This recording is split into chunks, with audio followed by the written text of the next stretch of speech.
Hello mga kamiles, magandang umaga po sa ating lahat. Isang mapagpalang araw ng Biyernes. Kamusta na po kayo sa aking mga kaibigan, subscriber sa aking channel? Maraming salamat at hindi nyo ako iniiwan. Kay Sir Aspel Roma, maraming salamat po, at sa mga subscriber ko, thank you ng marami. Kahit pa po madalang akong mag-upload. At yan po ang panahon dito. Napaka ng panahon. Maulan at may hangin pa po. Kaya pasensya na. At ay tingnan niyo po rin ako naka sombrero. Ayan.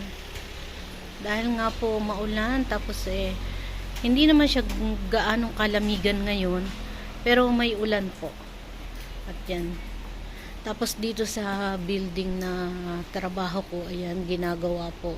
Nililinis nila yung mga, anong tawag doon, yung mga pasamano, yung ganito.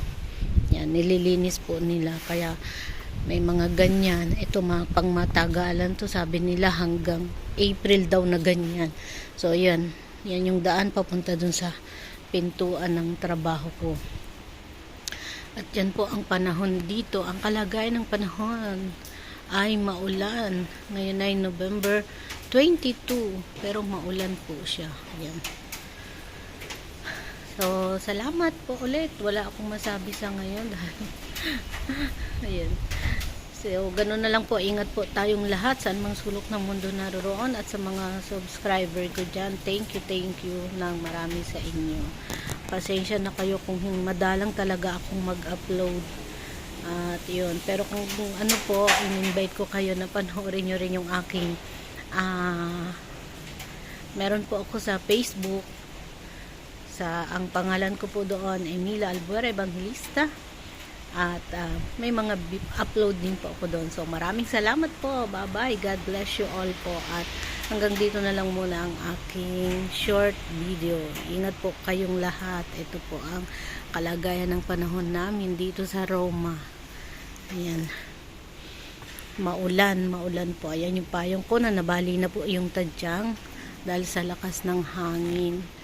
Kasi naman mga payong dito maninipis lang yung nila, yung pagkagawa nila. Kasi hindi naman katulad sa Pilipinas na panahon talaga na laging ulanin at araw. Dito ay kahit umuulan na, minsan hindi pa sila nagpapayong. So ayun lang po, maraming salamat. Bye bye ulit at ingat po tayong lahat. God bless you all.